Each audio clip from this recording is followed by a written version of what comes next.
Hello students, I am your teacher for this lecture. In this lecture, we are going to start with our chapter Permutations and Combinations. Now, it's a very different chapter, बहुत अलग है दूसरे chapters से. ये वो chapter है जिसमें आप relate कर सकते हो इसको daily life situation से. ठीक है, जो प्रॉब्लम्स आएंगी इसके अंदर कि कितने तरीके से अरेंज कर सकते हैं, सेलेक्ट कर सकते हैं. तो इस चैप्टर में सबसे बड़ी बात ये है, the main thing is that you can relate it to daily life situations. Alright, and you know the name of the chapter is permutations and combinations. तो इसको हम ऐसे भी कह सकते हैं कि इसका अगर एक लाइन में अगर इस चैप्टर को डिस्क्राइब करना हो तो how to count without counting. अब इसका क्या मतलब हुआ कि how to count without counting.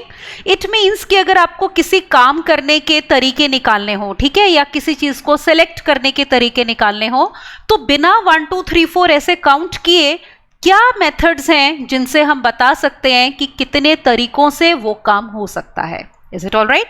So let us start with this interesting chapter, permutations and combinations. ठीक है, start करते हैं बेटा.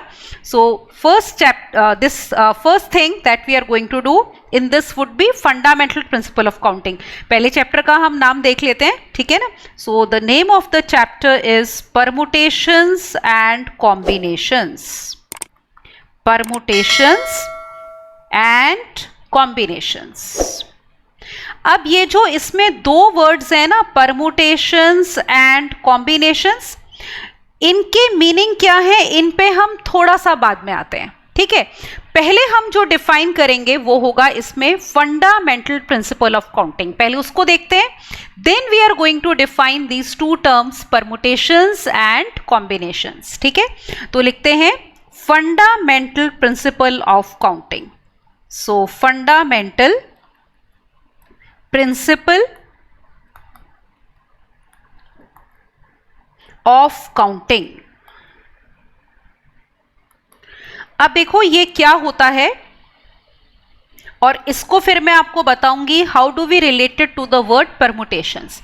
इसमें ना दो रूल होते हैं. फंडामेंटल प्रिंसिपल ऑफ काउंटिंग मतलब काउंट करने के तरीके. जैसे मैंने बोला कि चैप्टर का अगर एक लाइन में इसको डिस्क्राइब करना हो तो क्या होता है, how to count without counting.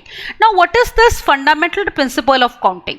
इसके ना दो रूल्स होते हैं, एक होता है मल्टीप्लिकेशन रूल और एक होता है एडिशन रूल. अब वो क्या होते हैं वो देखते हैं. मान लो इसमें हम एज्यूम करते हैं कि हमारे पास सपोज दो हैं काम करने के लिए. सपोज वी से दैट कि फर्स्ट वर्क है बेटा जिसको करने के हमारे पास कितने वेज हैं, m वेज हैं. पहला काम हमारा m वेज से हो सकता है. And we have a second work which can be done in n ways. दूसरे काम को करने के हमारे पास n वेज हैं. अब देखो पहला जो मैं रूल डिफाइन करने जा रही हूं उसको कहते हैं मल्टीप्लिकेशन रूल. क्या बोलते हैं, यस, मल्टीप्लिकेशन रूल.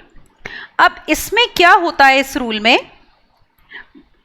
ऑब्वियसली नाम से पता चल रहा है कि कहीं ना कहीं मल्टीप्लाई तो करना ही है, पर कब मल्टीप्लाई करना है ना. इंपॉर्टेंट चीज ये है, व्हेन डू वी मल्टीप्लाई. तो इसमें क्या है, जब आपको फर्स्ट एंड सेकेंड वर्क दोनों करने हैं. ठीक है, first work and second work मतलब एक के बाद एक दोनों काम करने हैं, एक काम करके रुकना नहीं है. तो आप दोनों वेज को मल्टीप्लाई करोगे. अभी मैं एग्जांपल भी दूंगी. ठीक है, तो इस केस में वी विल से कि हमारे number of ways will be equal to m into n. तो नंबर ऑफ वेज बेटा कितने हो जाएंगे, m इंटू n. ठीक है, अब इसी में जो हमारा दूसरा रूल होता है जिसको हम कहते हैं addition rule. What do we call it as, addition rule. तो देखो नाम एडिशन है तो इसका मतलब कहीं ना कहीं नंबर ऑफ वेज ऐड होंगे. लेकिन कब ऐड होंगे, जब आपने दोनों में से कोई एक काम करना है. ठीक है, मतलब या पहला काम या दूसरा काम. तो ये तब होगा जब we have to do first work और सेकेंड वर्क. ठीक है ना, या तो हमें पहला काम करना है या बेटा दूसरा काम करना है. तो इस केस में हमारे पास नंबर ऑफ वेज जो होंगे वो हमारे बेटा क्या हो जाते हैं, ऐड हो जाते हैं. तो number of ways will be equal to in this case m plus n. Is it okay? तब हमारे पास नंबर ऑफ वेज क्या होंगे? ऐड होंगे। अब देखो हम क्या बोल रहे हैं, जैसे हमने यहाँ पे ये बोला कि अगर हमें first work and second work करना है, मतलब एक काम करना है और उसके बाद दूसरा जरूर करना है, तो नंबर ऑफ वेज मल्टीप्लाई होंगे। और ये एक्सटेंड भी हो सकता है, जैसे जरूरी नहीं है ना 2 काम करने हैं, 3, 4, 5 जितने भी काम है, तो जब तक एक के बाद एक आप सारे काम करते जा रहे हो बेटा, सारे काम खत्म नहीं हो जाते, तब तक आप नंबर ऑफ वेज क्या करते जाओगे? मल्टीप्लाई करते जाओगे। एडिशन रूल में क्या आ रहा है? और आ रहा है, मतलब जैसे एक ही काम हो सकता है, उसको करने के अगर अलग अलग तरीके हैं कि या वो ऐसे कर सकते हैं m वेज में या फिर n वेज में कर सकते हैं, तो अगर और है ना, मतलब हिंदी में या इस तरीके से या इस तरीके से, तो फिर आप नंबर ऑफ वेज को क्या करोगे? ऐड करोगे, तो नंबर ऑफ वेज आएंगे m+n। यूजली जब हम क्वेश्चंस करेंगे, आप देखो कुछ क्वेश्चंस में ना हम केसेस बना के करते हैं, केस 1 है तो इतने आंसर ये आएगा, इतने नंबर ऑफ वेज हैं, केस 2 में इतने नंबर ऑफ वेज हैं, केस 3 में। तो केसेस यूजली ऐसे होते हैं कि या केस 1 पॉसिबल है, या 2 पॉसिबल है, या 3 पॉसिबल है, तो उस केस में हमारे नंबर ऑफ वेज क्या हो जाएंगे? ऐड हो जाएंगे। अब क्वेश्चंस में देखेंगे, पर एक छोटा सा एग्जांपल हम यहां जरूर लेंगे बेटा समझने के लिए। Is it all right? So मान लो मैं एक एग्जांपल लेती हूं। सपोज हमें किसी काम को करना है, मान लो कोई इंपॉर्टेंट मेडिसिन लेनी है, ठीक है? मान लो जहां हम रहते हैं वहां पे नहीं मिल रही है, सपोज दिल्ली में हम हैं, वहां पे हमें मेडिसिन नहीं मिल रही, ठीक है? तो मैं एक एग्जांपल लेती हूं कि मान लो वी रिक्वायर सम मेडिसिन, ठीक है? तो वो हमें दिल्ली में नहीं मिल रही है मान लो, तो हम क्या करेंगे? हम जा रहे हैं दिल्ली से बैंगलोर, ठीक है? वहां पे हम सोच रहे हैं कि वहां जाके वो मेडिसिन ले लेते हैं। फिर हमें एक और काम भी याद आ गया कि मेडिसिन के अलावा हमें मान लो कोई बुक्स भी लेनी है, तो वो हमें बॉम्बे में मिलेंगी, तो हमने कहा ठीक है, वहीं से हम कहाँ चले जाएंगे? बॉम्बे चले जाएंगे। Is it okay? अब मेडिसिन लेनी है और मान लो हमें लेनी है बुक्स लेनी है। अब सपोज दिल्ली से बेंगलोर जाने के लिए आपके पास मान लो 3 फ्लाइट्स की ऑप्शन है, ठीक है? 3 फ्लाइट्स हैं आपके पास। सपोज हम नाम ऐसे दे देते हैं बेटा F1, F2, F3। ये देखो, सपोज 3 फ्लाइट्स हैं, F1, F2 और F3। Is it okay? फिर हमने ये काम कर लिया, अब दूसरा भी करना है, मेडिसिन एंड बुक्स दोनों खरीदते हैं हमने। बुक्स हमें कहाँ मिलने वाली हैं? बॉम्बे में। तो मान लो बेंगलोर से बॉम्बे जाने के लिए हमारे पास 2 फ्लाइट्स हैं, ठीक है? मान लो वो हैं सपोज S1 और S2, मान लो दीज आर द 2 फ्लाइट्स। अब देखो, तो दोनों काम करने हैं ना, पहले हमें दिल्ली से बेंगलोर जाना है, फिर बेंगलोर से बॉम्बे जाना है, दोनों काम करने हैं। तो कितने तरीके होंगे? तो यहां पे हम ये बोल रहे हैं बेटा कि इस केस में हमारे पास number of ways will be equal to, पहले काम को करने के देखो 3 तरीके हैं, दूसरे काम को करने के 2 तरीके हैं, तो 3 2 6 वेज। अब देखो जरा ये कौन से 6 तरीके हैं। जैसे आप दिल्ली से बेंगलोर F1 में चले गए फ्लाइट से, और फिर बेंगलोर से बॉम्बे गए S1 में, एक तरीका ये हो गया। Delhi to Bangalore F1 flight से गए, फिर आगे S2 से चले गए।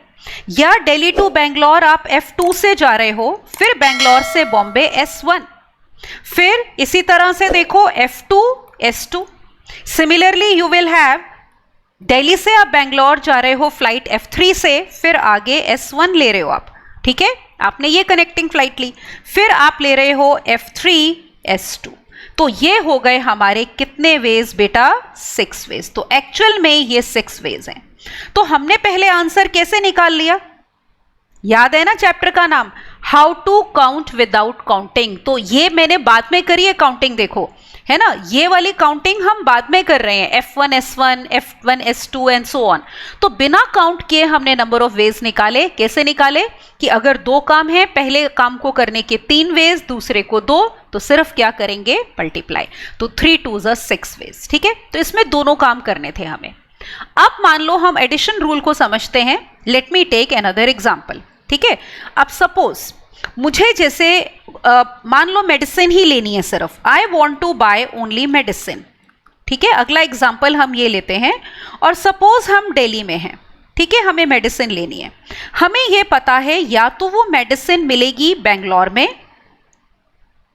या फिर वो मेडिसिन मुझे मिलेगी बॉम्बे में, ठीक है, तो मुझे जाकर के वो मेडिसिन लानी है।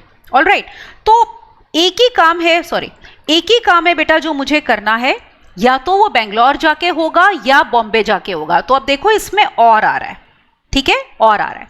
अब फिर से हम ये अज्यूम कर लेते हैं कि मान लो दिल्ली से बेंगलोर जाने के लिए हमारे पास 3 फ्लाइट्स हैं, ठीक है, 3 फ्लाइट्स हैं, F1, F2 और F3।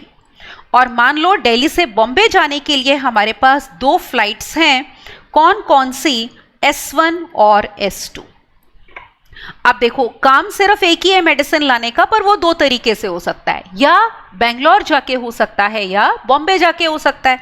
तो इस केस में हमारे पास काम को करने के नंबर ऑफ वेज बेटा हो जाएंगे, क्योंकि यहां पे और है तो it will be 3 + 2 equal to कितना, 5 वेज, ठीक है। तो 3 + 2 इक्वल टू यहां पे हमारे पास आएगा 5 वेज। ये देखो, अब देखो एक्चुअल में वो 5 वेज कौन से हैं, एक सेकेंड, ये थोड़ा सा लेट मी राइट प्रॉपर्ली। तो टोटल वेज हमारे पास आ गए 5 वेज हम बोल रहे हैं। अब कौन से 5 तरीके हैं जरा देखें, ये देखो, या तो आप F1 फ्लाइट से गए बेंगलोर, या F2 से बेंगलोर गए, या F3 से बेंगलोर गए, या S1 से बॉम्बे गए, या S2 से बॉम्बे गए। तो these are the 5 ways of doing the work, ठीक है। एक मेडिसिन लानी थी तो ये 5 तरीके हो गए। तो जब हमारे पास एक काम को करने के एक से ज्यादा तरीके होते हैं कि या ऐसे कर सकते हैं या ऐसे या ऐसे, तो फिर नंबर ऑफ वेज को क्या करना होता है, ऐड करना होता है, ठीक है। तो आई होप आपको डिफरेंस क्लियर हो गया मल्टीप्लिकेशन रूल में और एडिशन रूल में, ठीक है। इस चैप्टर में देखो अंडरस्टैंडिंग पार्ट बहुत ज्यादा इंपॉर्टेंट है, क्योंकि फॉर्मूले बहुत ज्यादा नहीं है। तो क्वेश्चन को पढ़ के आपने अपनी अंडरस्टैंडिंग, और बहुत क्वेश्चंस में हमारी कॉमन सेंस भी लगती है इसमें, ठीक है, डे टू डे लाइफ की जो जनरल नॉलेज होती है हमारी चीजों की, वो भी अप्लाई करनी पड़ती है, और लॉजिकल थिंकिंग थोड़ा सा होनी चाहिए। जैसे जैसे क्वेश्चंस करेंगे, बहुत सारे काम, मतलब कि क्वेश्चंस को करने के हमारे पास फिक्स तरीके भी हैं जो मैं आपको बताऊंगी। तो कैटेगराइज करके हम क्वेश्चंस को करेंगे, ताकि आपके दिमाग में रहे कि इस टाइप के क्वेश्चन को किस तरह से करना है, ठीक है। अब देखो, इसके बाद में पहले हम एक वर्ड डिफाइन करते हैं अपना, कौन सा, permutations. Is it okay? तो first let me define now before we proceed further the word permutations. तो यहां पे देखते हैं permutations. अब देखो, मैं दोनों का डिफरेंस यहीं पे एक्सप्लेन कर देती हूं, ताकि कई बार ये होता है कि परमुटेशन के क्वेश्चन में भी कई बार थोड़ा सा कॉन्सेप्ट कॉम्बिनेशंस का आ जाता है, ठीक है। तो डिफाइन करेंगे, पर पहले of course will concentrate on permutations, ठीक है, इसके जितने टाइप्स हमारे बन सकते हैं, then combinations. But as I said, in some questions we may require, in permutations we may require concept of combinations. इन कॉम्बिनेशंस में भी कुछ क्वेश्चंस में कई बार परमुटेशन का कॉन्सेप्ट साथ में लगता है कि सिलेक्शन के बाद अरेंजमेंट भी करना होता है। अब परमुटेशंस वर्ड का मतलब जो हमारा हो जाएगा, बेसिकली इसका मतलब है नंबर ऑफ अरेंजमेंट्स, ठीक है ना। तो इसका मतलब होता है कि नंबर ऑफ अरेंजमेंट्स जब हम चीजों को अरेंज कर रहे हैं। और कॉम्बिनेशंस का मतलब होता है कि नंबर ऑफ सिलेक्शंस, कितने तरीके से हम चीजों को सेलेक्ट कर रहे हैं। Is it okay? अब परमुटेशंस में देखो, जैसे अगर हम बात करते हैं कि मान लो हमारे पास n डिफरेंट थिंग्स हैं। क्या है हमारे पास बेटा? n डिफरेंट थिंग्स हैं, और इनको अरेंज करना है taking r at a time. तो n डिफरेंट थिंग्स हैं which are to be arranged, ठीक है, इनको अरेंज करना है taking r at a time. Is it okay? At a time r लेनी है। तो इसको करने के तरीके कितने हो जाएंगे? हम इसको डिनोट करते हैं, क्योंकि देखो अरेंज करना है, हमने क्या करना है यहाँ पे? अरेंज करना है। तो इसके लिए जो सिंबल यूज होगा वो आपका होगा NPR, या फिर आप ऐसे भी लिख सकते हो PN ब्रैकेट R। और ये कितना हो जाएगा फॉर्मूला? ये आपको पता भी होगा, n factorial upon n minus r factorial, ये हो जाएगा। Is it okay? तो जब अरेंज करना है, अभी जब मैं परमुटेशंस अलग से आपको अब करवाऊंगी शुरू, तो आई विल टेल यू कि ये फॉर्मूला कैसे आया, ठीक है। पर पहले थोड़ा सा हम बेसिक फॉर्मूला परमुटेशन कॉम्बिनेशन का अलग अलग देख लेते हैं। ऑलराइट, अब देखो, अगर हम कॉम्बिनेशंस की बात करते हैं तो हम बोल रहे हैं it is number of selections. तो इसमें हम ये बोलते हैं कि अगर हमारे पास n डिफरेंट थिंग्स हैं बेटा, ठीक है, we have n different things, और उनमें से सेलेक्ट करनी है r एट ए टाइम, ठीक है। तो r to be, r things लिख लो, चाहे r things are to be selected, ठीक है ना। तो r things are to be selected, तो सेलेक्ट करनी है आर चीजें।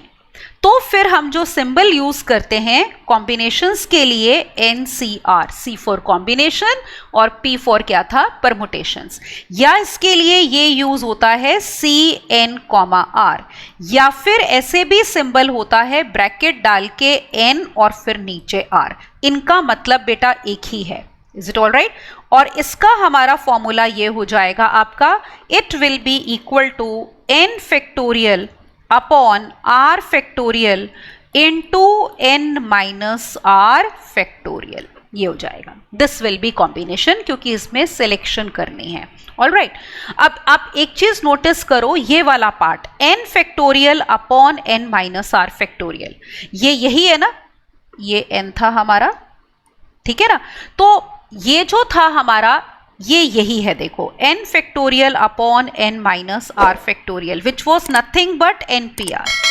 तो यहां से हमें ये पता चलता है कि NCR को हम ऐसे भी लिख सकते हैं, NPR and divided by what, r factorial. Yes, तो we can write it as NPR divided by r factorial. Is it okay? So it can also be written like this. अब ये क्यों आया, ये मैं आपको बताती हूँ। पहले परमुटेशंस का हम देखेंगे, फिर we will look at combinations. तो एक बारी हमने डिफरेंस देखना था कि जो चैप्टर का हमारा नाम है permutations and combinations. So permutation here would mean number of arrangements, ठीक है ना। तो ये हमारा नंबर ऑफ अरेंजमेंट्स है, और कॉम्बिनेशन में हम क्या करते हैं, सिर्फ सिलेक्शन करते हैं। ठीक हो गया। Now let us move on. अब हम आएंगे सीधा परमुटेशन पे, ठीक है ना। तो ये देखो, अब मैं लेती हूं हमारा हेडिंग परमुटेशंस। पहला रिजल्ट यही है जो अभी मैंने आपको बताया कि अगर आपके पास n डिफरेंट चीजें हैं तो उनमें से r एट अ टाइम कैसे अरेंज करनी है। अब जब भी वर्ड अरेंज आएगा, आप इसके बदले में परम्यूट वर्ड यूज कर सकते हो, क्योंकि परमुटेशन का मतलब क्या था, नंबर ऑफ अरेंजमेंट्स। तो हम पहला रिजल्ट जो अभी मैंने आपको बताया, हम ऐसे लिख सकते हैं कि नंबर ऑफ परमुटेशंस, ठीक है ना, number of permutations of n different things, n different things taken are at a time, taken are at a time। तो permutations का मतलब arrangements, this is equal to NPR and it was equal to n factorial upon n minus r factorial।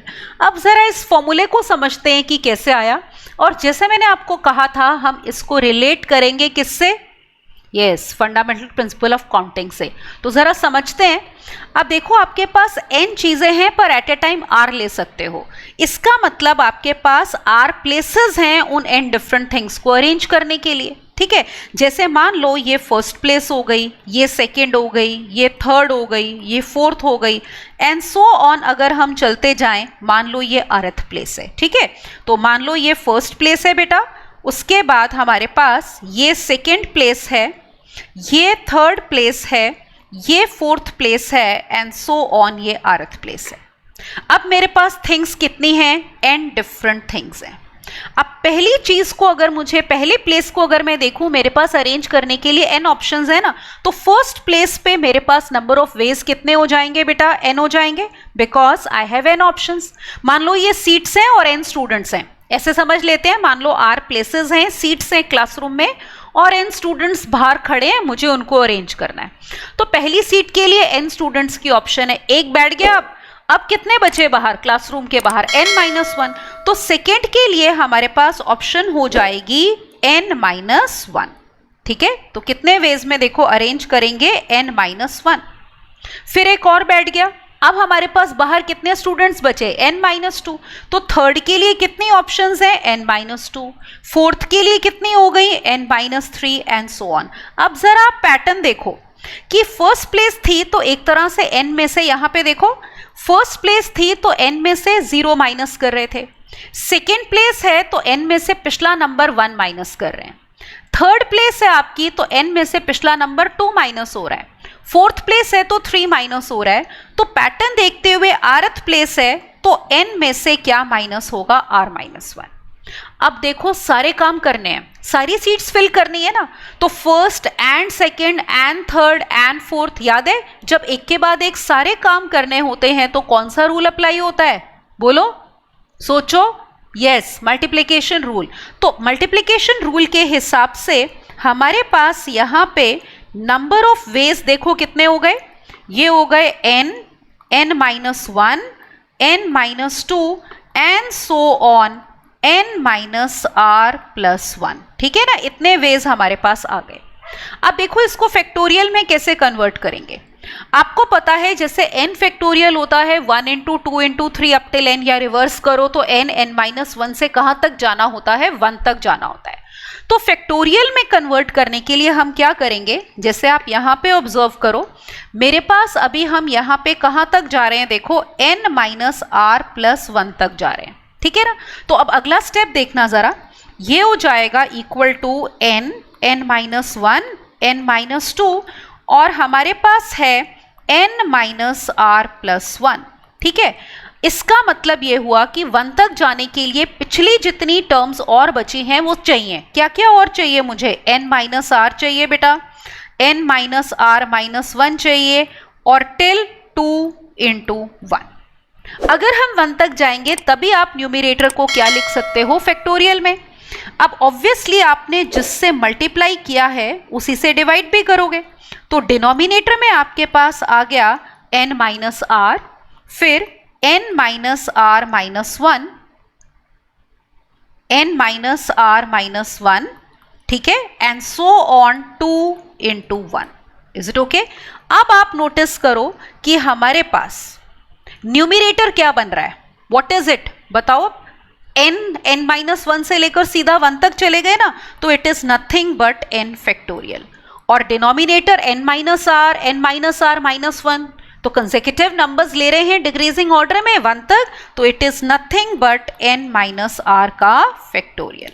तो यहां से ये formula आया, याद है ना, यही फॉर्मूला हमने लिखा था, तो that is why n-r is equal to this. और इसको हमने कैसे लिया है बेटा, फंडामेंटल प्रिंसिपल ऑफ काउंटिंग से ही एक तरह से हमारे पास आया है, ऑलराइट। ये तो एक सेकेंड, तो ये हमारा फॉर्मूला हो गया। तो पता है आप देखोगे जब हम क्वेश्चंस कर रहे हैं ना, क्योंकि ये formula fundamental principle of counting से आया है, मल्टीप्लिकेशन रूल से, तो अभी जब हम क्वेश्चंस करेंगे आप देखोगे आप उसको एनपीआर के फॉर्मूले से भी कर सकते हो या बिना फॉर्मूला लगाए भी कर सकते हैं, ठीक है, दोनों तरीके से क्वेश्चन हो जाता है, राइट। अब पहले सारे इसके एक दो और रिजल्ट्स देखते हैं, ठीक है। अब ये पहला रिजल्ट एक तरह से हमारे पास हो गया जो मैंने आपको बताया कि नंबर ऑफ परमुटेशंस, ठीक है, of n different things taking r at a time, ये होता है npr से डिनोट करते हैं, फॉर्मूला हो गया n फैक्टोरियल n-r फैक्टोरियल। अब देखो मान लो जितनी चीजें हैं अगर उतनी ही प्लेसेस भी हो जाएं तब क्या करेंगे, तो वो लिखते हैं अब हम। तो अगला पॉइंट मैं ले रही हूं सेकेंड पॉइंट। सेकेंड पॉइंट ये होगा कि number of permutations of n different things, permutations का मतलब याद है ना, अरेंजमेंट्स, ठीक है। तो जब भी वर्ड परमुटेशंस हम लिखेंगे तो उसका मतलब आप क्या समझोगे, अरेंजमेंट्स। तो number of permutations of n different things of n different things taken all at a time. अब की बारी सारी की सारी लेनी है, taken all at a time. अब इसका मतलब क्या हुआ taken all at a time का, कि जितनी चीजें हैं उतनी ही प्लेसेस हैं। तो अब देखो जब n चीजें थी और r प्लेसेस थी तो हम डिनोट कर रहे थे ना npr से, तो यहां पे r जो प्लेसेस थी वो क्या हो गया, n ही हो गया, क्योंकि हम क्या ले रहे हैं, all at a time. n different things हैं और सारी की सारी अरेंज करनी है, तो मतलब r प्लेसेस हैं, तो we are going to denoted by npn, और ये फॉर्मूला होता है n factorial. Is it okay? अब देखो कैसे, पहले तो फंडामेंटल प्रिंसिपल ऑफ काउंटिंग से समझ लो। जैसे फर्स्ट प्लेस के लिए हमारे पास कितनी ऑप्शंस हैं? n। सेकेंड प्लेस के लिए कितनी ऑप्शंस हो जाएंगी? n-1। थर्ड प्लेस के लिए कितनी हो जाएंगी? n-2 and so on. अब n प्लेसेस हैं तो nth प्लेस के लिए आखिरी में एक बचेगी, क्योंकि जितनी चीजें हैं उतनी ही प्लेसेस हैं। तो therefore number of veg arrangement के हमारे पास कितने हो गए बेटा? फंडामेंटल प्रिंसिपल ऑफ काउंटिंग में कौन सा रूल? फिर से मल्टीप्लिकेशन रूल, क्योंकि एक के बाद एक सारे काम करने हैं अप टिल 1। तो this is nothing but n factorial. Is it okay? तो इसीलिए npn हमारा कितना होता है? n factorial. अब यहां पे ना एक इंपॉर्टेंट नोट देखो जो मैं आपको बता रही हूं। जैसे हमने npr का फॉर्मूला क्या लिया था, देखो what was the formula for npr? Let us check. npr हमने ये किया था कि it will be equal to n factorial upon n minus r factorial, यही लिया था ना। अब आप सोचो इसी फॉर्मूले में अगर मैं r को n पुट कर दूं, take r equal to n, तो मतलब r की जगह n प्लेसेस हो गई थी ना, तो npn क्या बन रहा है? ध्यान दो, n factorial upon n minus n, denominator में क्या आ जाएगा बेटा? 0 फैक्टोरियल। तो इसका मतलब हम ये बोल रहे हैं कि npn ये होता है n फैक्टोरियल अपॉन 0 फैक्टोरियल। वैसे तो आपको पता है किसी भी नेचुरल नंबर का फैक्टोरियल क्या होता है, जैसे 2 factorial 2 into 1, 3 factorial 3 into 2 into 1। तो आप उस नंबर से स्टार्ट करके कंसेक्यूटिवली डिक्रीजिंग ऑर्डर में जाते हो 1 तक और उनको मल्टीप्लाई कर लेते हो। अब आपको याद होगा कि हम 0 फैक्टोरियल 1 लेते हैं। क्यों लेते हैं? उसका रीजन यही है, देखो यहां पे हमें पता चल गया। यहां पे हमारे पास npn देखो कितना आ रहा था? n फैक्टोरियल, और यहां पे npn कितना आ रहा है? ये n फैक्टोरियल अपॉन 0 फैक्टोरियल। तो अगर ये n फैक्टोरियल और ये सेम है तो इसका मतलब हमें 0 फैक्टोरियल को बेटा क्या लेना पड़ता है? 1। तो we take 0 factorial equal to 1। ठीक है ना, नेगेटिव नंबर का फैक्टोरियल तो डिफाइंड ही नहीं होता, पर 0 फैक्टोरियल हमें 1 लेना पड़ता है ताकि ये भी किसके इक्वल बन जाए? n फैक्टोरियल के, जो हमारा रिजल्ट आया था किससे? फंडामेंटल प्रिंसिपल ऑफ काउंटिंग से। समझ में आ गया? ठीक है, तो ये सेकेंड रिजल्ट हो गया। अब देखो फर्स्ट और सेकेंड में आप एक चीज ऑब्जर्व करो, हम किसकी बात कर रहे हैं? n डिफरेंट थिंग्स की बात कर रहे हैं। पहले में भी हम कह रहे थे n की n चीजें डिफरेंट हैं, इसमें भी कह रहे हैं डिफरेंट हैं। अब हो सकता है जिन चीजों को हमने अरेंज करना हो उनमें कुछ अलाइक हो, एक जैसी भी तो हो सकती है उनमें से कुछ, तो उसके लिए रिजल्ट क्या है? Late us right that. Okay, तो तीसरा रिजल्ट अब हम लेते हैं बेटा यहां पे, तो let me right. So third result would be, उसको हेडिंग ऐसे दे देंगे, परमुटेशंस विद रिस्ट्रिक्शंस। क्या बोलेंगे?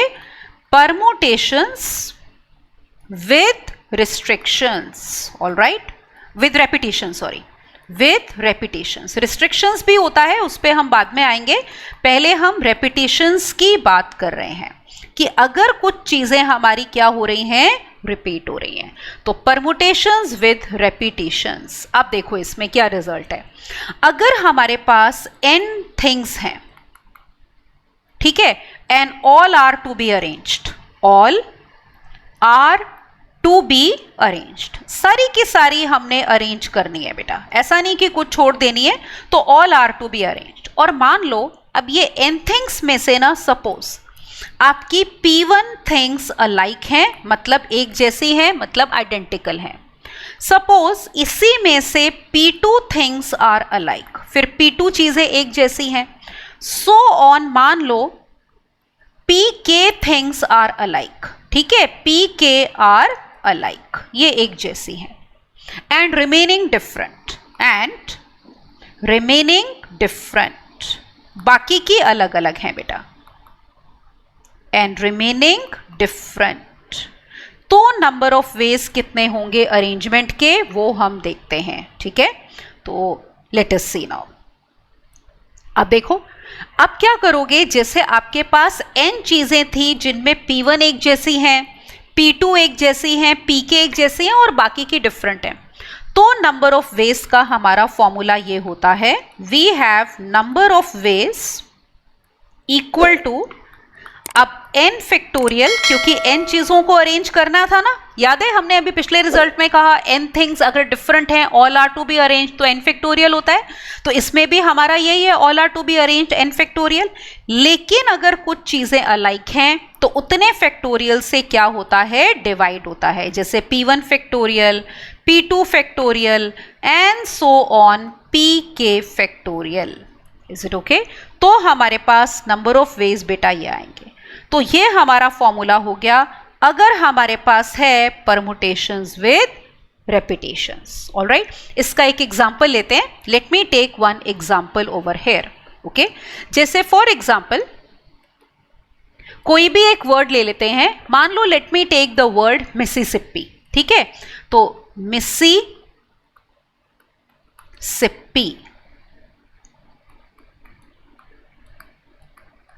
ये वर्ड हो गया मिसिसिपी। ठीक है, अब देखो अगर हमें कहा जाए कि इसके नंबर ऑफ लेटर्स जो हैं उनको अरेंज करना है, तो कितने न्यू वर्ड्स फॉर्म होंगे विद और विदाउट मीनिंग। ऑलराइट, और सारे लेटर्स एट ए टाइम लेने हैं। तो इनके लेटर्स को यूज करके नंबर ऑफ वर्ड्स कितने बनेंगे वो हमें बताना है। तो we want to find number of words formed. Is it alright? ये अब सारे लेटर आपने यूज करने हैं, taking all letters at a time, taking all letters at a time। ठीक है, ऐसा नहीं कि इनमें से कुछ लेने हैं।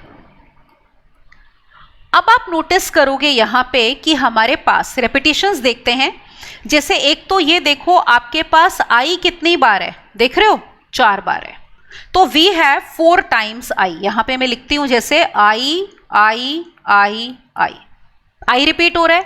फिर देखो क्या रिपीट हो रहा है आपका, एस। 2 बार एस यहां पे है, 2 बार एस यहां पे है। तो मेरे पास 4 बार एस है, ये हो गया। ठीक है, फिर नोटिस करो उसके अलावा क्या है हमारे पास, पी 2 बार है, तो मेरे पास 2 पी हो गए बेटा, ये हो गए। और फिर क्या है, एक एम है, 1 एम। टोटल लेटर्स देखो कितने हो गए, 4 4 8 9 10 11।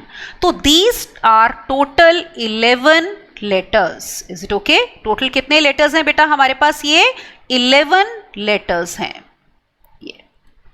तो n हमारा 11 हो गया। ठीक है, तो आई विल से हेयर कि n इज इक्वल टू 11। अब देखो P1 चीजें अलाइक, ये 4 आई हैं, तो एक तरह से P1 कितना हो गया, 4, 4 आई है। फिर उसके बाद देखो 4 s अलाइक है, तो हमारे पास P2 की वैल्यू कितनी हो गई, 4। फिर क्या अलाइक है, 2 P अलाइक हैं, तो P3 की वैल्यू हो गई 2, और बाकी M तो डिफरेंट ही है। तो नंबर ऑफ वेज क्या हो गए देखो, 11 फैक्टोरियल, याद है ना, n फैक्टोरियल डिवाइडेड बाय जितनी चीजें अलाइक हैं उतने उतने फैक्टोरियल से डिवाइड करते हैं। तो 11 factorial upon 4 factorial, 4 factorial, 2 factorial. इसको अगर आप चाहो तो कैलकुलेट कर सकते हो। तो these will be the number of ways in which letters of the word Mississippi को हम अरेंज कर सकते हैं। ठीक है, by taking all at a time. समझ में आ गया? तीसरा ये हो गया। अब हम आगे लेते हैं परमुटेशंस विद रिस्ट्रिक्शंस। ठीक है, परमुटेशंस क्या, रिस्ट्रिक्शंस के साथ। अलग अलग टाइप की रिस्ट्रिक्शंस होती हैं। ठीक है, तो let us take some of them in this lecture, some we will take in the next one. Alright, तो let us write now permutations with restrictions. तो हमारा 4th पॉइंट ये हो जाएगा, या हेडिंग ऐसे देके उसमें एक पर्टिकुलर केस में लूंगी। तो अब हम करने जा रहे हैं यहां पे परमुटेशंस with restrictions। ये so permutations with restrictions। Alright, इसमें जो हम सबसे पहले करेंगे बेटा वो होगा हमारा, जिसको हमने अपनी समझ के लिए एक नाम दिया हुआ है, स्ट्रिंग मेथड। ये कोई ऑफिशियल नाम नहीं है, पर हमें दिमाग में रहे कि इस टाइप के क्वेश्चन को इस मेथड से करना है, तो हमने उस मेथड को एक नाम दे दिया है ना। नाम दे दो तो थोड़ा दिमाग में रखना बेटा इजी हो जाता है। अब स्ट्रिंग का मतलब क्या होता है, धागा। धागे से हम क्या करते हैं, चीज़ों को बांधते हैं। बांधना कब होता है? जब उनको इकट्ठे करना होता है। आप तभी टाई करते हो ना, टाई मेथड भी कह दो या स्ट्रिंग मेथड कह दो, कुछ भी कह दो। तो आपने टाई करना होता है, और टाई तब करना होता है when you have to keep some things together. तो ये स्ट्रिंग मेथड तब यूज होता है, कब यूज करना है? When few things occur together, few things occur together, जब कुछ चीजें बेटा इकट्ठी आनी होती हैं। जिन चीजों को इकट्ठा आना होता है ना, तो उनको consider them as one unit. क्या करेंगे हम? Consider them as one unit, as one unit, मतलब उसको एक मान लेते हैं, पर वो आपस में जगह इंटरचेंज करेंगे। यहां मैं ब्रैकेट में लिखती हूं, these things can interchange places among themselves. अभी एग्जाम्पल से समझ लेते हैं, है ना। These things can interchange places among themselves. ठीक है, तो स्ट्रिंग मेथड एक तो यूज तब करना है, पहली बात when few things occur together, main चीज ये है। और जिनको एक मान इकट्ठे आना है उनको एक मान लेंगे, पर वो आपस में जगह क्या करेंगे? इंटरचेंज करेंगे। अब देखो एक एग्जांपल लेती हूं मैं। Let me take one example. Suppose मेरे पास एक वर्ड है मॉड्यूल्स। मैं दो एग्जांपल्स लूंगी, पहला वो लूंगी जिसमें ऑल लेटर्स आर डिफरेंट, फिर एक दूसरा एग्जांपल लेंगे जिसमें सम लेटर्स रिपीटेड हैं, ताकि दोनों केसेस में हमें ये मेथड अप्लाई करना आ जाए। ठीक है, अब मान लो हमें कहा जाता है कि इस वर्ड में हमें कहा जाता है कि निकालो number of words in which vowels are together. ठीक है, इसका पार्ट 1 लेते हैं कि सपोज हमें निकालने हैं वर्ड्स विद वॉवल्स टुगेदर। कितने होंगे ये वर्ड्स विद वॉवल्स टुगेदर? ठीक है, अब वॉवल्स इकट्ठे आने हैं, मतलब नॉट सेपरेटेड। कई बारी ना क्वेश्चन में ऐसे भी लिखा होता है, टुगेदर की बजाय वर्ड क्या यूज कर लेते हैं? Not separated. तो मतलब वही हो गया कि सेपरेट नहीं कर रहे हैं, तो मतलब वो क्या है? इकट्ठे हैं। अब देखो इसको हम कैसे करेंगे। लुक हियर, अब इसमें पहले तो वॉवल्स देखो कौन कौन से हैं। हमारे पास ओ, यू और ई। तो इसमें हमारे पास वॉवल्स बेटा ये 3 हैं, ओ, यू एंड ई। यही है ना। बचे हुए क्या हो गए? कॉन्सोनेंट्स हो गए। तो इसमें हमारे पास देखो कॉन्सोनेंट्स कौन कौन से हैं, देखें क्या क्या है। देखो बचे हुए एम, डी, एल और एस। अब हमारा ये पार्ट 1 क्या है? Vowels together. तो आप क्या करोगे? ये जो आपके वॉवल्स हैं इनको एक स्ट्रिंग से टाई कर देंगे। तो पता है ऐसे लिख लेते हैं, जैसे ओ, यू और ई, इनको हमने बांध दिया और फिर consider them as one unit. इनको एक लेटर मानना है।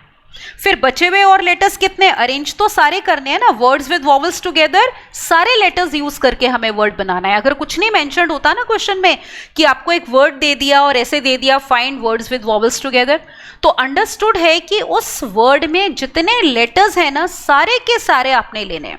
अगर उनमें से कुछ लेने होंगे तो आपको दिया हुआ होगा क्वेश्चन में। ठीक है, तो वो कंफ्यूजन नहीं रहनी चाहिए।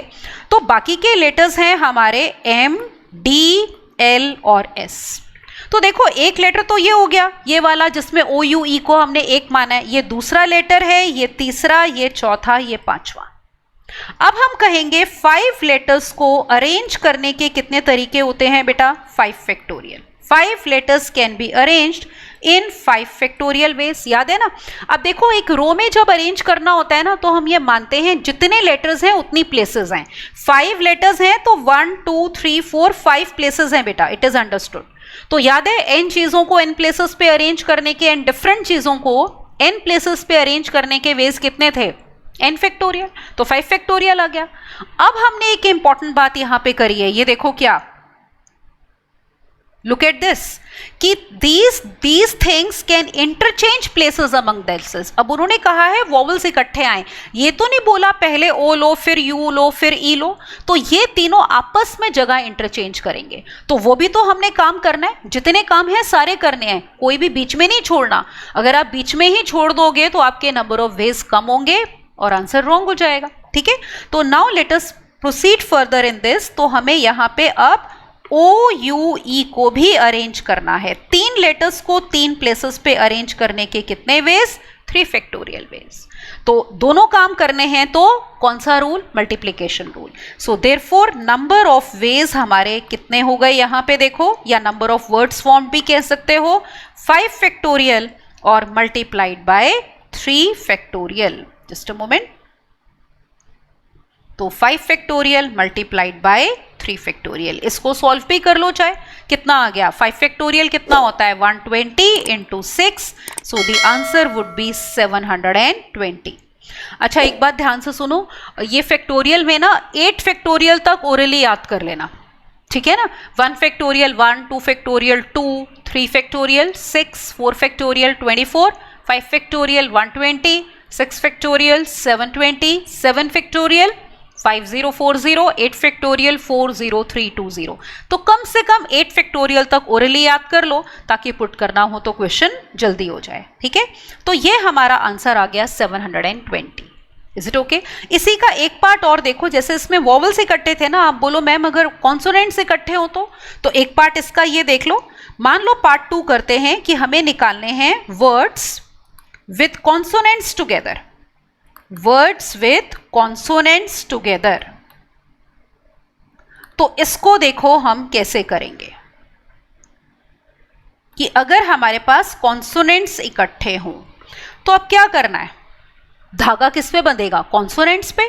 तो हमारे पास कॉन्सोनेंट्स थे एम, डी, एल और एस, इनको एक धागे से बांध दिया and consider them as 1 unit. फिर क्या बचे? 3 वॉवल्स थे ना हमारे, और ओ, यू और ई, ठीक है। अब देखो टोटल लेटर्स कितने हो गए? एक तो वो हो गया जिसको आपने धागे से बांधा हुआ है, उसको एक माना है, फिर 2, 3 and 4। So now look here, हमारे पास हैं अब यहाँ पे 4 लेटर्स। तो 4 letters can be arranged in a row in how many ways? Yes, 4 factorial ways, ठीक है ना। तो 4 फैक्टोरियल वेज में इनको हम ले सकते हैं। फिर हमारे पास याद है ना, इनको भी तो आपस में इंटरचेंज करवाना है। कॉन्सोनेंट्स इकट्ठे हैं पर आपस में जगह तो बदल ही सकते हैं ना, ठीक है। तो एम, डी, एल, एस ये आपस में जगह इंटरचेंज करेंगे कितने वेज में? 4 फैक्टोरियल वेज में। अब देखो दोनों काम करने हैं तो अगेन मल्टीप्लाई होगा। तो हमारे पास नंबर ऑफ वेज इस केस में कितने आ गए? 4 factorial multiplied by 4 factorial, right, ये हो जाएगा। तो कितना हो गया? 24 multiplied by 24। Is it okay? Which is equal to how much? Yes, 576। So this is going to be the answer, ठीक है, 576। तो इस केस में ये हो जाएगा। समझ में आ गया? तो जो चीजें इकट्ठी होती है उनको एक मान लेते हैं। अब इसी में मैं दूसरा एग्जाम्पल लेती हूं। जैसे मैंने कहा था एक वर्ड वो ले लेते हैं जिसमें रेपिटेशन है ताकि वो भी हमें क्लियर हो जाए, ठीक है। दूसरा एग्जाम्पल देखो, जैसे मान लो हम एक वर्ड ले लेते हैं सीक्वेंस।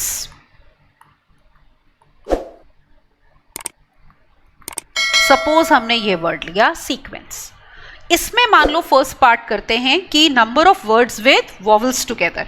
अब देखो पहला part, number of words with vowels together, ठीक है ना ये। अब देखो इसको कैसे करेंगे जिसमें वॉवल्स इकट्ठे हैं। तो फिर से अगर इकट्ठे हैं तो जहां भी टुगेदर वाली बात आ जाएगी, we are going to use our string method. यही था ना। अब नोटिस करते हैं कि हमारे इस वर्ड में कौन कौन से लेटर्स हैं जो वॉवल्स हैं। नोटिस करो, ई है, यू है, ई है, फिर ई है।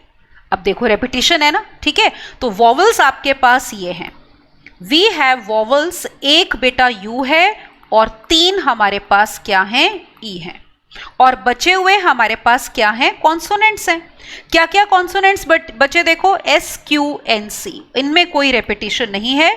हो सकता है किसी में इनमें भी रेपिटेशन हो जाए, ठीक है। अब हम इसको करते हैं कि अगर वॉवल्स इकट्ठे हैं तो आप उनको क्या करोगे? देखो एक स्ट्रिंग से बांधोगे। तो ये हमारे वॉवल्स हैं, इनको हमने एक स्ट्रिंग से बांध दिया। और जब स्ट्रिंग से बांध दिया, रिमेंबर इनको एक यूनिट मानना है तो इनको एक कंसिडर कर लो। फिर क्या है देखो, S है, Q है, N है और C है। मैंने कहा था ना सारे लेटर्स लेने होते हैं अगर कुछ भी मेंशन नहीं है।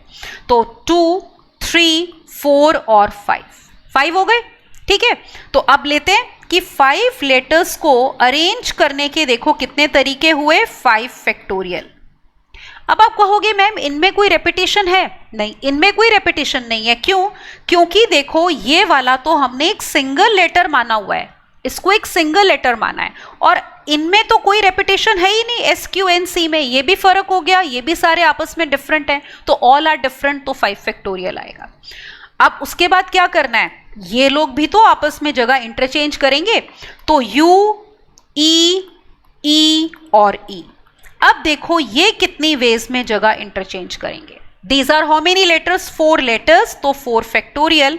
याद है ना, जितनी रेपिटेशन होती है उतने फैक्टोरियल से डिवाइड करना होता है, क्योंकि वो number of cases bar bar count हो जाते हैं नहीं तो डिवाइडेड बाय 3 फैक्टोरियल। तो ये कितना आ गया? 4।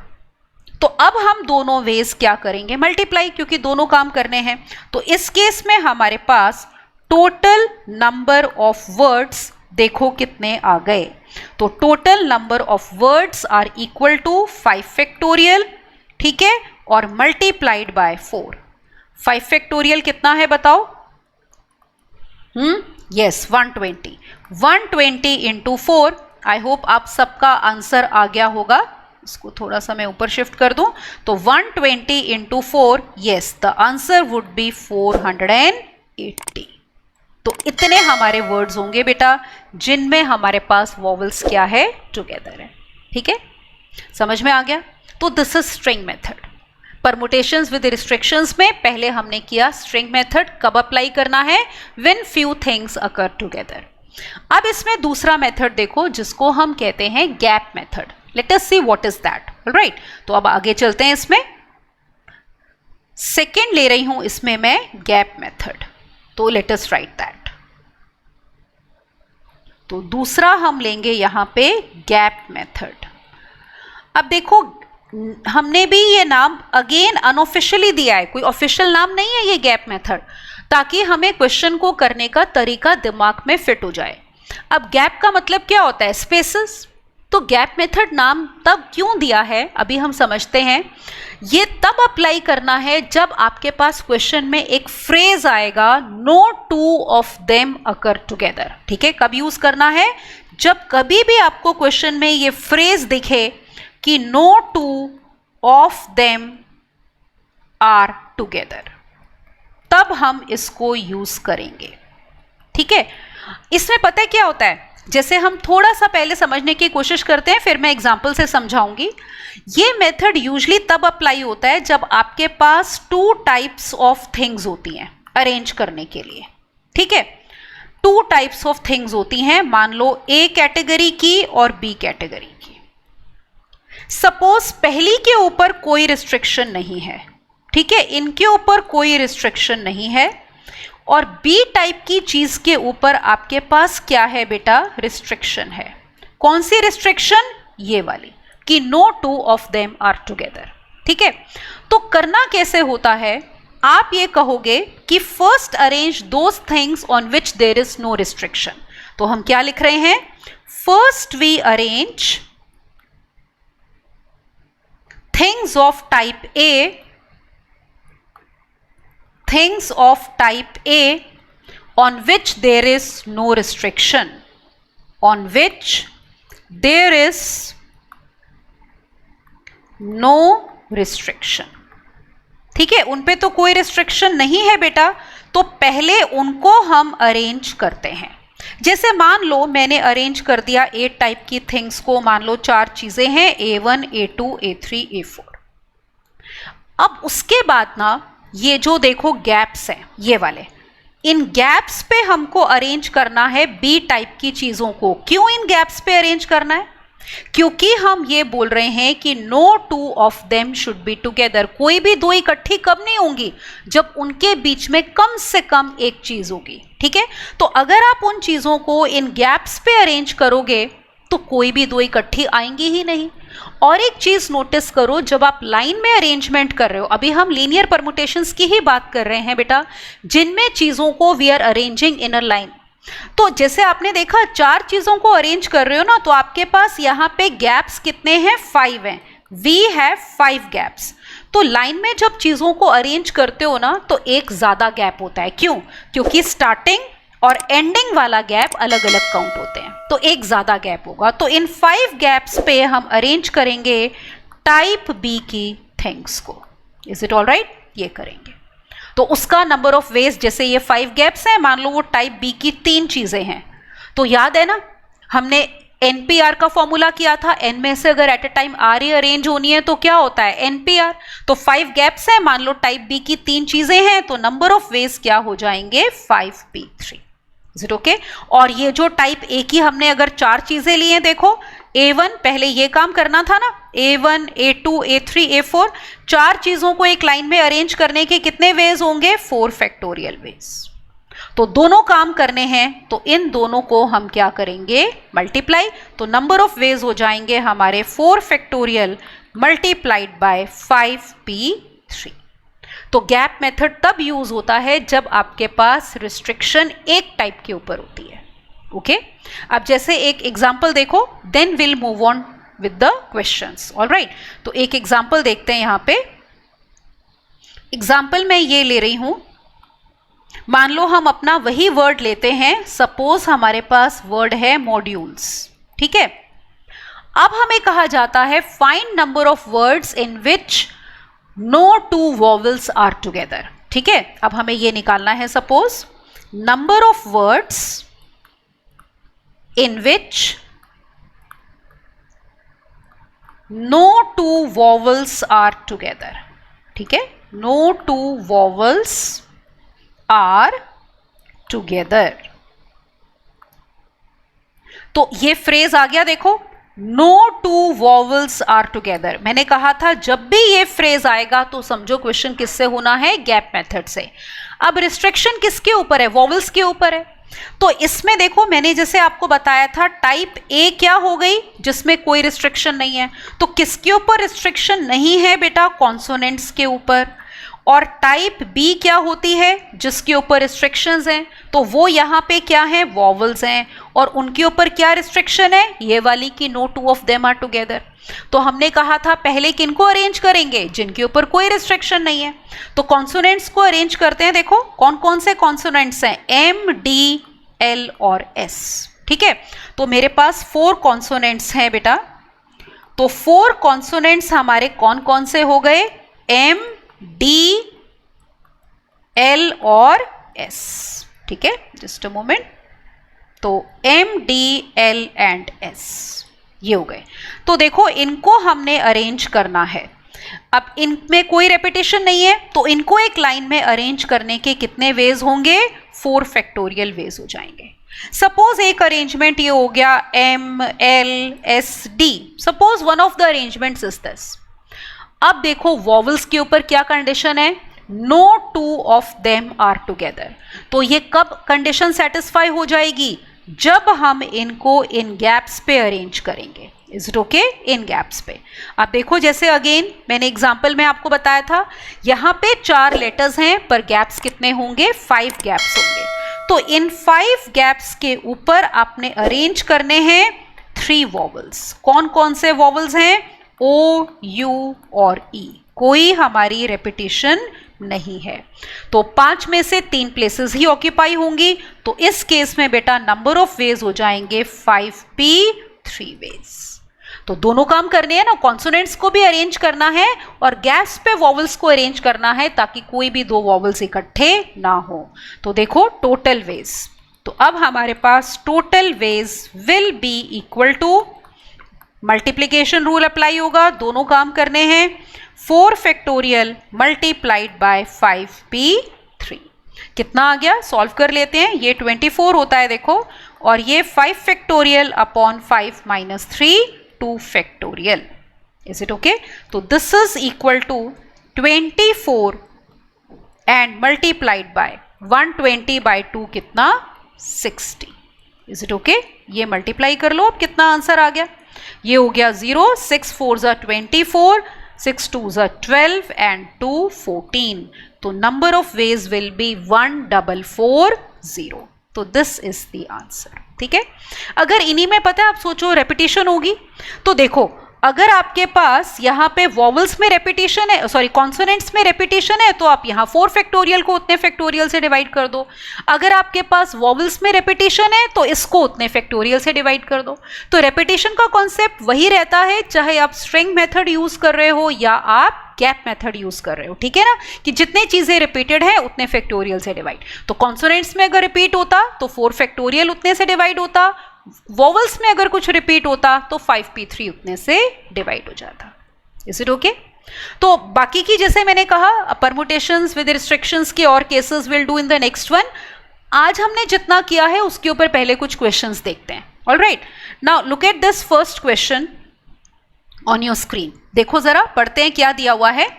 Question is 2 families with 3 members each. 2 families हैं और कितने मेंबर्स हैं? 3 मेंबर्स हैं उनके, और एक फैमिली के 4 मेंबर्स हैं. They are to be seated in a row. उनको एक रो में बिठाना है.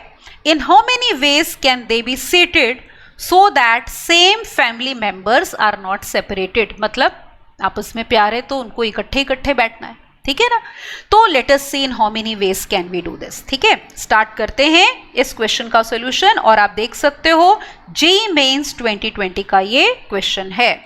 तो let me start with the solution. अब मान लो जैसे आप बोल रहे हैं, इसमें क्या बोल रहे हैं, 2 फैमिलीज के 3 मेंबर्स ईच हैं. तो हम ऐसे अज्यूम कर लेते हैं, मान लो जो फर्स्ट फैमिली है ना उसके 3 मेंबर्स हैं, सपोज हमारे F1, F2, F3. मान लो सेकेंड फैमिली, उसके भी क्या मेंबर्स हैं बेटा? 3 मेंबर्स हैं. उसके हैं मान लो सपोज कुछ भी सिंबल ले लो, या A1, A2, A3 वगैरह ले लें. चलो ऐसे कर लेते हैं. मान लो पहली फैमिली है तो A से डिनोट कर लेते हैं. तो सपोज A1, A2, A3, जो भी आपको सिंबल या लेटर कन्वीनियंट लगे आप वो ले लो, समझना ही है क्वेश्चन को. B1, B2, B3, ये हो गया. अब उसके बाद जो थर्ड फैमिली है उसके कितने मेंबर्स हैं? देखो 4 मेंबर्स हैं. तो let me take now third family. Third family के 4 मेंबर्स हैं, मान लो C1, C2, C3 और C4. ठीक है, इनको अब आपने क्या करना है? अरेंज करना है. अब देखो कंडीशन क्या है, same family members are not separated. इसका मतलब हो गया ये इकट्ठे होने चाहिए, ये इकट्ठे होने चाहिए और ये इकट्ठे होने चाहिए. ठीक है ना, तो जो इकट्ठे हैं उनको हम क्या करते हैं? स्ट्रिंग से बांध देते हैं. तो अब एक स्ट्रिंग से हमने इनको बांध दिया, इसको 1 कंसिडर करेंगे. ठीक है, एक मेंबर कंसिडर होगा बिकॉज 1 यूनिट कंसिडर करते हैं, आपको याद होगा. फिर इनको इकट्ठे रहना है तो इनको स्ट्रिंग से बांध दो, they will also be considered as 1. फिर इनको भी स्ट्रिंग से बांध दो और इनको भी 1 मान लो. अब देखो हमारे पास एक तरह से मेंबर्स कितने हो गए? 1, 1 और 1. तो एक तरह से हमारे पास 3 डिफरेंट थिंग्स हैं. ठीक है ना, तो 3 थिंग्स अगर आपके पास हैं तो उनको एक लाइन में अरेंज करने के कितने वेज होते हैं? 3 फैक्टोरियल वेज होते हैं. पर याद है ना, जो चीजें इकट्ठी हैं वो आपस में जगह इंटरचेंज करेंगी. तो आप देखो A1, A2, A3 ये आपस में जगह इंटरचेंज करेंगे 3 फैक्टोरियल वेज में. सिमिलरली आपके जो है B1, B2, B3, B1 ठीक है, B2 और B3 they will also interchange place in how many ways? 3 factorial ways, क्योंकि ये 3 है. इसी तरह से फोर्थ देखो third family C1, C2, C3, C4 ये 4 मेंबर्स हैं, ये आपस में जगह कितनी वेज में इंटरचेंज करेंगे बेटा? 4 फैक्टोरियल वेज में. अब सारे काम करने हैं तो आप इनको कर दोगे मल्टीप्लाई, क्योंकि सबको अरेंज करना है ना. ठीक है, तो मल्टीप्लाई करके क्या आ गया? टोटल वेज हमारे पास ये आ गए इस केस में equal to 3 factorial multiplied by 3 factorial. सारे मल्टीप्लाई होंगे इनटू 3 फैक्टोरियल और इनटू 4 फैक्टोरियल. पता है जब क्वेश्चन करते हैं ना ऑब्जेक्टिव टाइप, एक नजर हमेशा ऑप्शन पे रखते हैं. कि ऑप्शन सॉल्व करके दी है या फैक्टोरियल की फॉर्म में दी है। ये परमुटेशन कॉम्बिनेशन के क्वेश्चंस में खास तौर पे इस बात का ध्यान रखना, पता चले आपने टाइम वेस्ट कर दिया इसको सॉल्व करने में और ऑप्शन तो फैक्टोरियल फॉर्म में दी हुई थी। तो यहां पे देखो 3 फैक्टोरियल 3 बार मल्टीप्लाई हो रहा है, तो you can write it as 3 factorial का क्यूब और मल्टीप्लाइड बाय कितना 4 फैक्टोरियल। तो चेक करते हैं क्या आंसर इस फॉर्म में दिया है, नहीं तो क्या कर लेंगे मल्टीप्लाई। ऑलराइट, तो स्ट्रिंग मेथड के ऊपर हमारा ये बेस था question. Alright, let us check the option 3 factorial का cube into 4 factorial. You can see that B option is correct. समझ में आ गया? तो सिंपल सा क्वेश्चन था, जेईई मेंस 2020 का था। अगला लेते हैं, राइट? क्योंकि जितने क्वेश्चंस करेंगे बेटा उतनी हमारी अंडरस्टैंडिंग इस चैप्टर की बढ़ेगी। It's all about practice and variety of questions. Let's read the next one. The number of words आपने बताने हैं विद और without meaning that can be formed from all letters of the word letter in which vowels never come together. ठीक है, vowels इकट्ठे नहीं आने चाहिए। तो let us do this question now, and this is also from JEE Mains 2020. तो now let us start with the solution. अब देखो इस क्वेश्चन को हम कैसे कर सकते हैं। हमें जो वर्ड दिया है वो है लेटर, LETTER। आपको बोला है vowels never come together. Is it all right? अब देखो इसमें वॉवल्स हैं कितने? 2 ही वॉवल्स हैं। ठीक है, ई और ई, ये इकट्ठे नहीं आने चाहिए। पता है अगर रिस्ट्रिक्शन 2 पे है ना कि no 2 of them are together, समझो ध्यान से, अगर 2 पे है, 2 चीजें हैं और उनके बारे में आपको बोल रहे हैं कि दे आर नॉट टुगेदर, तो क्वेश्चन को करने के 2 तरीके हैं। मैं दोनों आपको बता रही हूं ताकि आपको ध्यान में रहे। अब देखो इसमें पहले करते हैं फर्स्ट मेथड, जो कि हमारा होगा गैप मेथड। इस क्वेश्चन को पहले हम कर लेते हैं हमारे गैप मेथड से। ठीक है, देखो कैसे करेंगे। गैप मेथड में याद है मैंने बोला था टाइप ए वो ले लो जिसके ऊपर नो रिस्ट्रिक्शन है। तो नो रिस्ट्रिक्शन वाले कौन है बताओ? कॉन्सोनेंट्स। ठीक है, कौन कौन से कॉन्सोनेंट्स हैं? LTTR। और फिर टाइप बी वो थी जिनके ऊपर रिस्ट्रिक्शन है। ठीक है ना, क्या restriction? No 2 of them are together, no 2 are together। ठीक है, ये रिस्ट्रिक्शन है। और वो कौन है? 2 ई है हमारे पास। तो गैप मेथड में क्या करना था? सबसे पहले टाइप ए की चीजों को अरेंज करना था जिनके ऊपर कोई भी रिस्ट्रिक्शन नहीं है। तो पहले हम इनको अरेंज करेंगे एक लाइन में। अब देखो इसमें ये कितने लेटर्स हैं बेटा? 4 लेटर्स हैं, लेकिन इनमें ये हमारे पास कितने लेटर्स हैं? 4 लेटर्स हैं, लेकिन इनमें रेपिटेशन है। तो इनको अरेंज करने के नंबर ऑफ वेज हो जाएंगे, इन 4 लेटर्स को अरेंज करने के नंबर ऑफ वेज कितने? 4 फैक्टोरियल और डिवाइडेड बाय 2 फैक्टोरियल। ये 2 फैक्टोरियल किस लिए आया है? इन 2 टी की वजह से। 2 टी रिपीट हो रहे हैं ना बेटा, तो 4 फैक्टोरियल अपॉन 2 फैक्टोरियल। इसको चाहे यही सॉल्व कर लो, 24/2 दैट मीन्स 12। अब देखो गैप मेथड ले रहे हैं ना, मान लो एक अरेंजमेंट ये है LTTR, ये हो गया।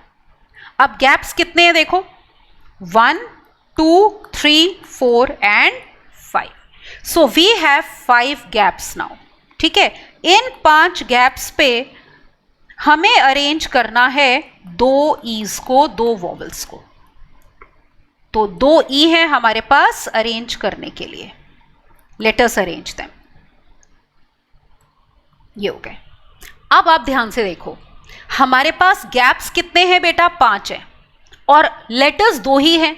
तो नंबर ऑफ वेज कितने हो जाएंगे? 5p2, क्योंकि 2 ही प्लेसेस ऑक्यूपाई होंगी और दोनों ई अलाइक हैं। तो 2 फैक्टोरियल से साथ ही साथ क्या हो जाएगा? डिवाइड हो जाएगा। ठीक है, फिर से समझ लो इसको। 5 गैप्स हैं, 2 ही यूज होंगे क्योंकि वॉवल्स हमारे कितने हैं? 2 हैं।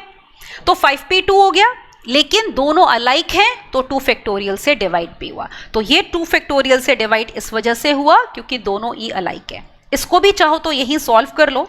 ये इक्वल हो गया 5 फैक्टोरियल अपॉन 5 - 2 3 फैक्टोरियल। ठीक है, और मल्टीप्लाइड बाय कितना 2 फैक्टोरियल। तो एक तरह से ये हो गया 5 into 4 और डिवाइडेड बाय कितना 2, तो that would be how much 10, ये 10 आ गया। तो दिस इज इक्वल टू 10।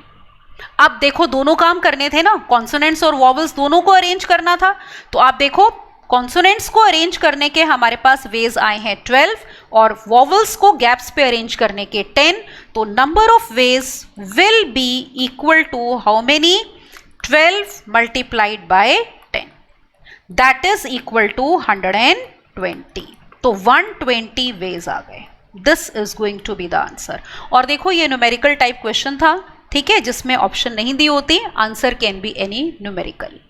अब जैसे मैंने कहा था ना, क्योंकि दो ही हमारे पास वॉवल्स थे, उनके ऊपर कंडीशन थी ना कि no two of them occur together, तो ये क्वेश्चन दो तरीके से हो सकता था। एक तो हो गया हमने जो अभी किया, देखो किससे, गैप मेथड से, ठीक है, पहला तो हो गया गैप मेथड। दूसरा तरीका पता है क्या हो सकता है, अगर आपके पास दो ही चीजें हैं तब। Alright, let me tell you second method. देखो सेकेंड मेथड हम ऐसे भी कर सकते हैं, टोटल वेज में से वो वेज माइनस कर देते हैं जिसमें दो ईज क्या हैं, इकट्ठे हैं। तो number of words with vowels separated, vowels कौन कौन से, ई ई, नॉट टुगेदर या सेपरेटेड, ये चाहिए ना हमें। तो इसको ऐसे भी किया जाता है, टोटल अरेंजमेंट्स या टोटल वर्ड्स, बेटा ठीक है, अरेंजमेंट्स कह लो या वर्ड्स कह लो जो हम फॉर्म करेंगे, minus words with vowels together, minus words with vowels together.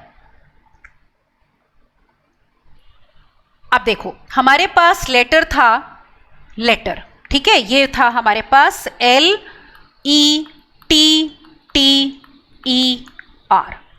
Total कितने लेटर्स हैं, देखो यहां पे देखो, दीज आर 1 2 3 4 5 6, 6 लेटर्स हैं। तो टोटल अरेंजमेंट्स कितने बनेंगे, पहले मैं ये निकाल रही हूं, या टोटल वर्ड्स कितने बनेंगे, they will be equal to 6 factorial divided by, देखो 2 ई हैं आपके और 2 टी हैं, याद है ना, जितनी चीजें अलाइक है उतने फैक्टोरियल से डिवाइड करना है। तो डिवाइडेड बाय 2 फैक्टोरियल 2 फैक्टोरियल, ठीक है।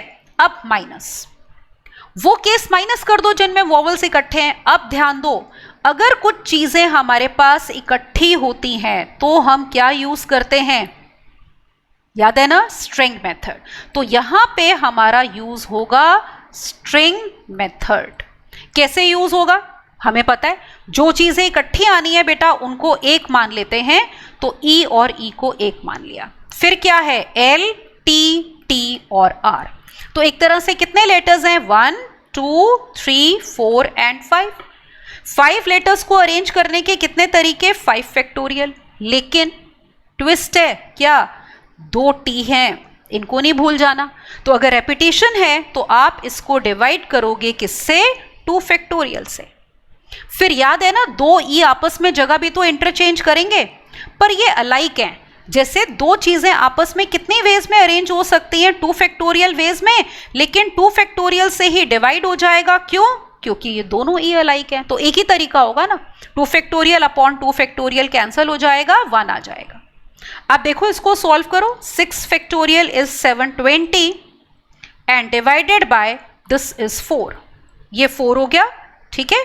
और इसमें आगे लो माइनस, सॉरी माइनस, ठीक है। 5 फैक्टोरियल 120 बाय 2, तो what are we getting, this is equal to now 180 minus कितना, 60। So again you can see we are getting the same answer 120।